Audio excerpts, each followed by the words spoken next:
Hello citizen, ketemu lagi dengan saya, Silvan Egi Setia Nugraha.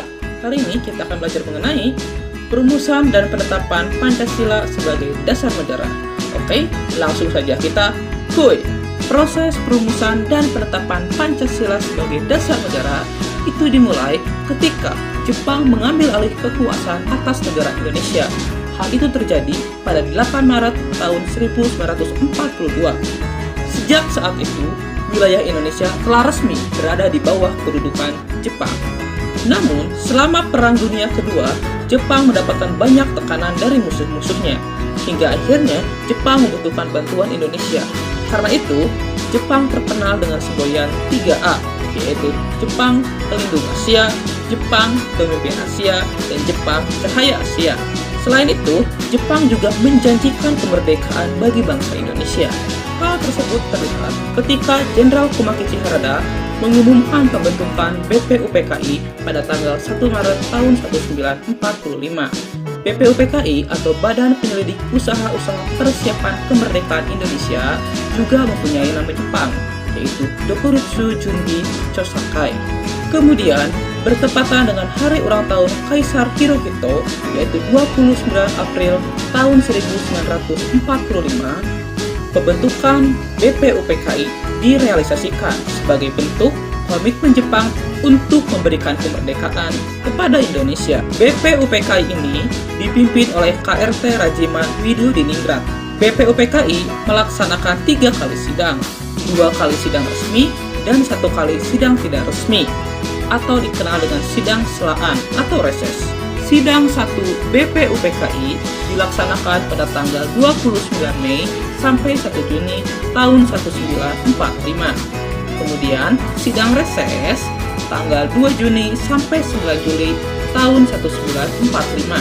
Dan terakhir, sidang 2 BPUPKI dilaksanakan pada tanggal 10 sampai 17 Juli tahun 1945.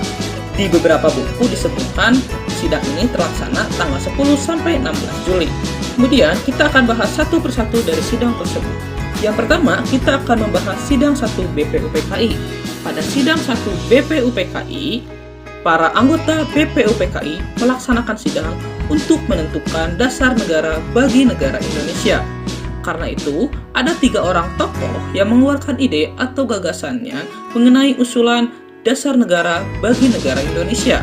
Tokoh tersebut adalah yang pertama Muhammad Yamin. Beliau mengeluarkan ide atau gagasannya pada tanggal 29 Mei tahun 1945. Usulan dari Muhammad Yamin diantaranya adalah peri kebangsaan, peri kemanusiaan, peri ketuhanan, peri kerakyatan, dan kesejahteraan rakyat. Ini merupakan usulan lisan dari Muhammad Yamin. Jadi sebenarnya Muhammad Yamin memiliki 2 versi usulan, yaitu lisan dan tulisan. Citizen tahu nggak usulan tulisan dari Muhammad Yamin? Kalau tahu, silahkan tulis di kolom komentar. Berikutnya adalah Supomo. Beliau mengeluarkan ide atau gagasannya pada tanggal 31 Mei tahun 1945. Usulan dari beliau diantaranya adalah persatuan, kekeluargaan, keseimbangan lahir dan batin, keadilan rakyat, dan musyawarah. Dan terakhir adalah usulan dari Insinyur Soekarno pada tanggal 1 Juni tahun 1945. Pada saat itu, beliau mengeluarkan ide atau gagasannya. Yang pertama, nasionalisme atau kebangsaan Indonesia. Yang kedua, internasionalisme atau perikemanusiaan. Ketiga, mufakat atau demokrasi. Keempat, kesejahteraan sosial. Dan yang kelima, ketuhanan yang berkebudayaan. Di beberapa buku disebutkan juga usulan yang kelima adalah ketuhanan yang Maha Esa. Namun, sampai akhir masa sidang pertama BPUPKI, anggota BPUPKI belum berhasil menentukan apa dasar negara dari negara Indonesia.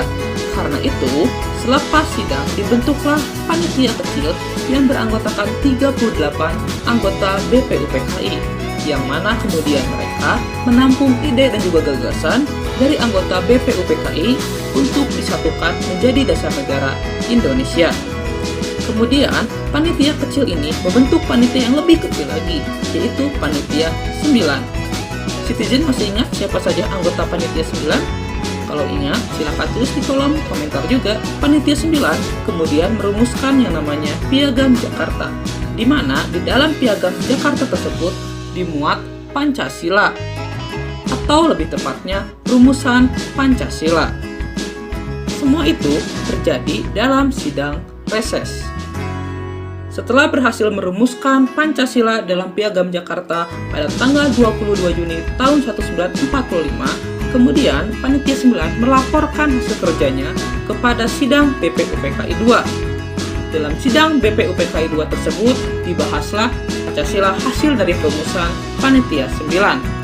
Sampai di sini, atau sampai sidang BPUPKI II, proses perumusan Pancasila telah selesai. Kemudian BPUPKI dibubarkan pada tanggal 7 Agustus tahun 1945 dan dibentuklah PPKI, yang mana nantinya PPKI ini yang akan mengesahkan Pancasila sebagai dasar negara. Namun, sebelum Jepang menepati janjinya untuk memberikan kemerdekaan kepada Indonesia pada tanggal 14 Agustus tahun 1945, Jepang menyatakan menyerah kepada Sekutu setelah dua kota besarnya, yaitu Hiroshima dan Nagasaki, dihancurkan oleh bom atom. Hal tersebut memberikan gejolak di negara Indonesia, karena mana mungkin Jepang bisa menepati janjinya untuk memberikan kemerdekaan kepada Indonesia ketika negaranya sendiri ternyata kalah dalam Perang Dunia Kedua. Mulai muncul kekhawatiran di negara Indonesia, dan terbagi dualah bangsa Indonesia antara golongan tua dan golongan muda. Golongan tua ingin kemerdekaan Indonesia sesuai dengan rencana Jepang sehingga tidak menimbulkan konflik nantinya. Sementara golongan muda ingin segera melaksanakan kemerdekaan bagi negara Indonesia. Hal tersebut menghadirkan peristiwa Rengas Dengklok, di mana golongan muda menculik golongan tua untuk diamankan dari pengaruh Jepang. Hingga akhirnya, pada tanggal 17 Agustus, Indonesia menyatakan kemerdekaannya. Oh iya, perjalanan menuju proklamasi Indonesia nanti akan dibuatkan video tersendiri. Sehingga kita langsung ke tanggal 18 Agustus tahun 1945. di mana PPKI menggelar sidang pertamanya.